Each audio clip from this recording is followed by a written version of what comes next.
Hi, I'm Heather. Welcome to class. Today we're going to do 3 different variations of Utkatasana, the fierce pose or the powerful pose, sometimes referred to as the chair pose. Before we begin, if you find this video helpful, be sure to like and subscribe. For the first variation, we're going to use the wall, so let's take our mat to the wall. We're also going to use a brick. We'll be placing the back body against the wall and we'll be putting the brick between the inner legs. So step your feet to the width of the brick, so let's use this width here, between the inner knees and inner thighs. As you slide down the wall, rather than having the feet in too close to the wall, in which case the knees will go beyond the line of the ankles, step your feet out so that as you go further and further down the wall, your knees are vertically top of the ankles. Now, there is no harm in putting your knees beyond the line of the ankles. It's just that you'll find that your thighs will start burning very quickly and you may put extra strain on the knees. So to give ourselves an opportunity to stay longer, step your feet out and then slide down the wall. Potentially the thighs can come more parallel to the floor if you're feeling strong. If you're not so strong, then start up a little bit higher. So wherever you're at, squeeze the brick, inner knees roll down, inner feet press down. The purpose of the brick is to keep the knees tracking parallel. Make sure your feet are also parallel. Yeah, the feet are not turning out, they're not turning in. Then tilt your pelvis. Can you get the feeling of lifting the front pelvic bones up so that your lower back touches the wall and you're engaging the abdominals? Draw the navel up and back towards the back abdominal wall. Then stretch the hands down to the wall or along the wall, fingernails on the wall. Lift your chest, press your shoulder tips back, and then we'll come up and have a rest. I'm just keeping the brick there as I rest the thighs. Take a moment, tune into the breath, see that, yeah, we might be getting puffed as we're doing this because it's requiring us to work. I certainly get puffed because I'm talking a lot, talking to you while I'm demonstrating the pose. But can we breathe? Yes, can we slow the breath down and stay in the pose without getting panicky? Sometimes we hold the pose for a long time and for example in this pose the thighs start burning, we get a little bit panicky, like I want to get out. But let's see, can we challenge ourselves to stay a little longer? So once more, lean back into the wall, slide down the wall. I'll move my hair clip up out of the way so it's easier to then press the back of the head to the wall. Now notice your lower back might be pulling away from the wall.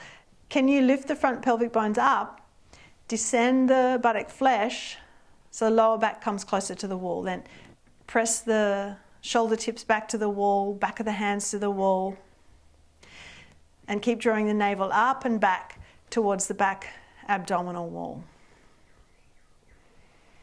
And we get steady.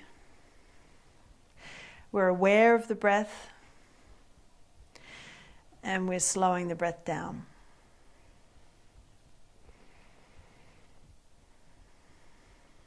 And then let's come up and out of the pose.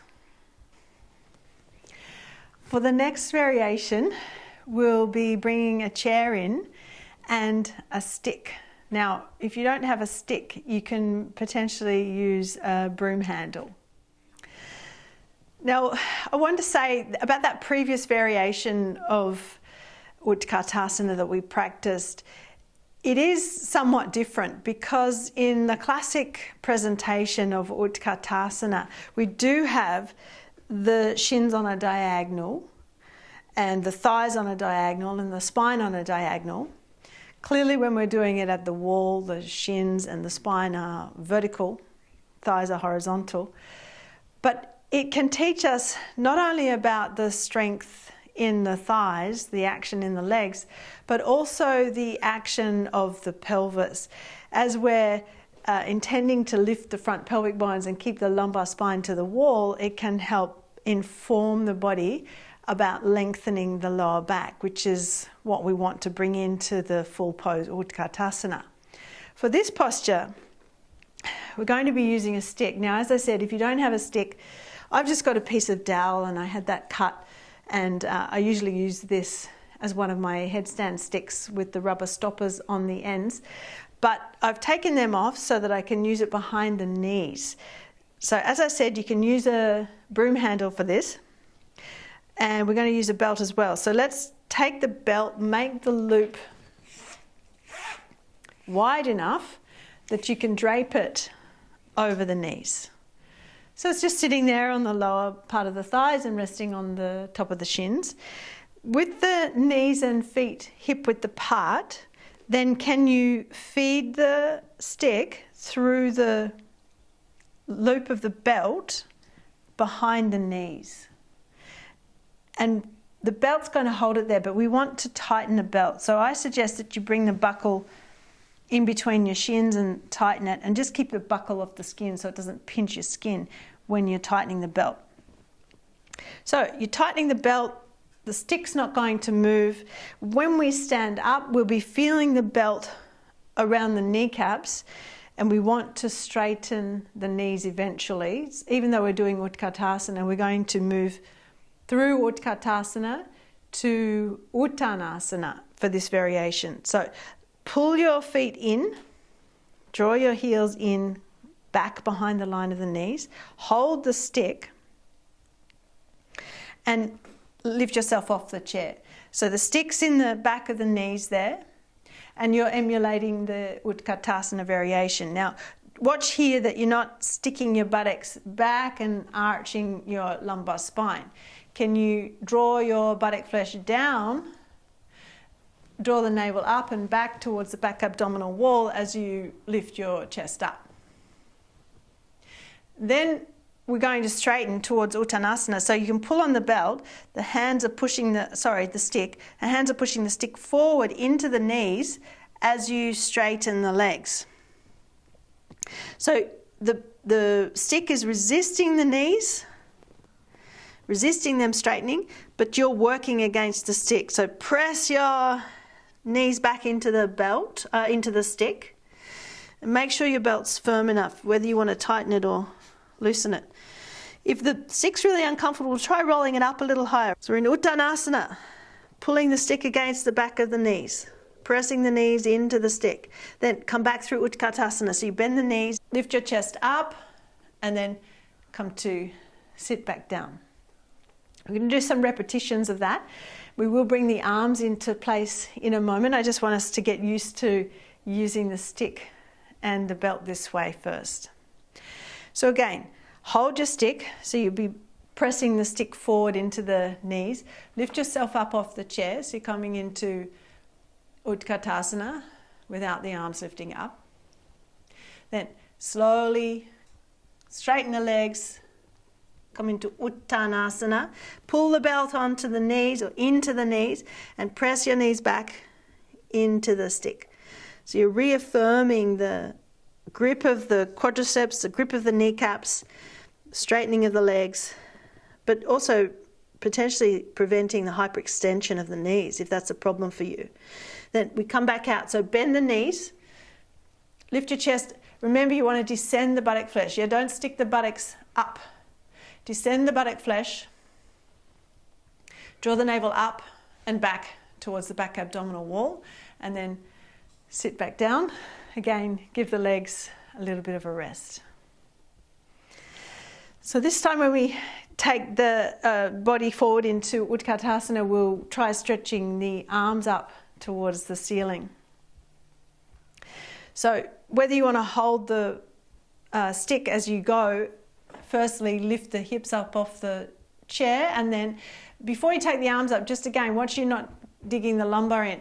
Descend the buttock flesh, then sweep your arms forward and up. Lift the forearms well away from the floor, and then come back to your Uttanasana variation. So pull on the stick, press the knees back into the stick, then back to Utkatasana. So as you pull on the stick, bend the knees, raise the arms again, draw the navel up and back, descend the buttocks and then sit back down and rest.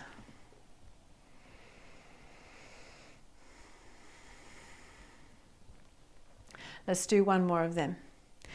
Utkatasana, come forward off the chair. Raise the arms. Draw the navel up and back as you lengthen the tailbone down. Then to Uttanasana, catch the stick, straighten the knees, press the knees into the stick. Back to Utkatasana, bend the knees, raise the arms, breastbone lifts, buttock flesh descends, and then sit back down onto the chair and rest.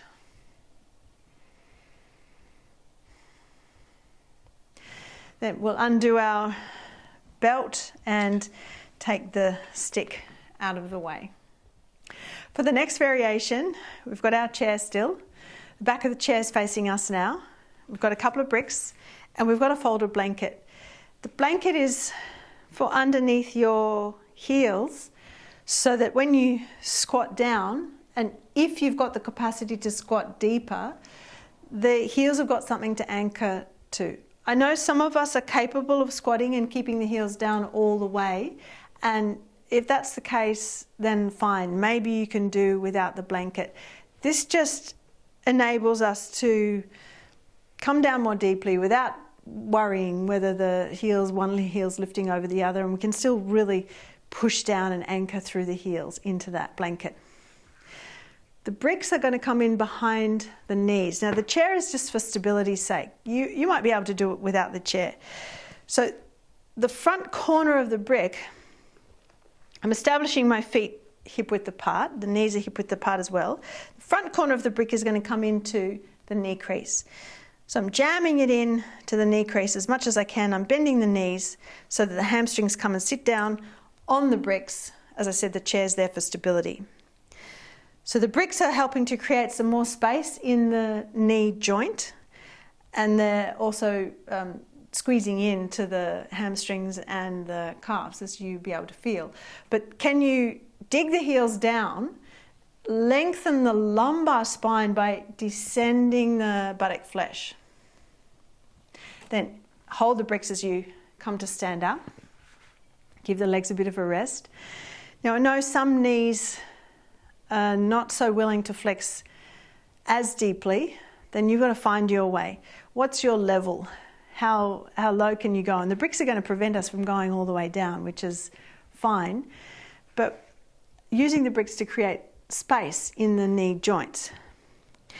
So when you've got your feet apart, just be mindful the knees aren't rolling in, they're not rolling out. You're still tracking the knees the same direction as the toes. Let's go again. Wedge your bricks in there, into the back of the knee, squeeze the bricks.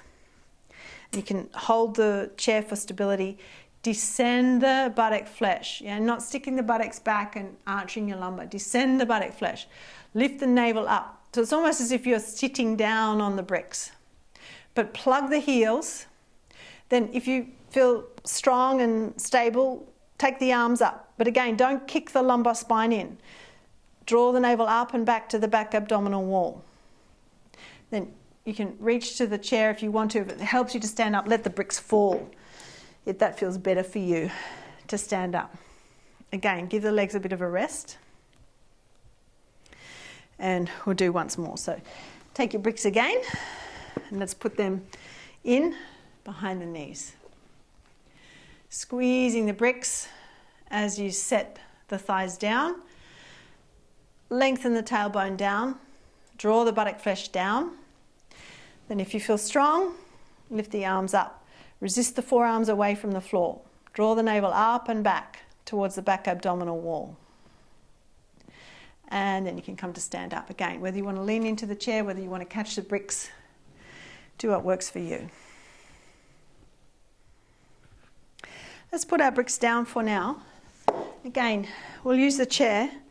Step your legs together and we'll see if we can complete the pose.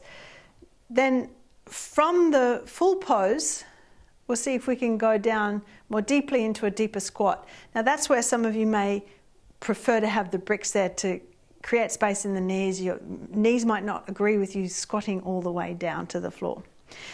So if you want to use the chair for stability, you can. Bend the knees, descend the buttock flesh, Raise the arms up. Dig your heels down. Now, if you're going deeper, again, chair for stability if you wish. Bend the knees and go all the way down into a squat if you can manage that. And you feel that the lower you go, the more the buttock flesh descends, the more the lumbar spine lengthens. Can you maintain that length in the lumbar spine? Maintain the lift in the chest. Take the arms up. So it's a lot easier doing this with the heels elevated on the blanket. Then again, you can hold the chair. As you stand, don't kick the buttocks or stick the buttocks back. Can you keep the buttocks descending as you come to stand up? Now, doing with the hands on the chair, yes, it offers you stability, but it's also a bit easier. So if you want to challenge yourself more, we'll do one more repetition and we'll do with the arms up all the way if possible. So arms forward and up. Inhale. Exhale. Bend the knees. You do your Utkatasana. How deep do you want to go? If you can go all the way, go further down into your squat. Dig the heels down.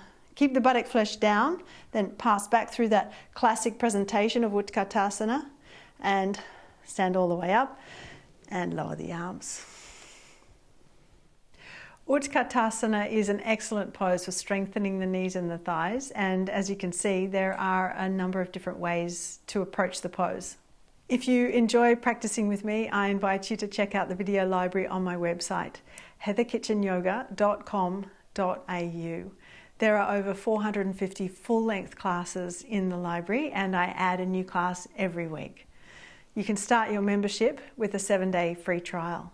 That's it for today. Thanks for joining me. For more in-depth teaching, check out the video library on my website, heatherkitchenyoga.com.au. The link is in the description box below.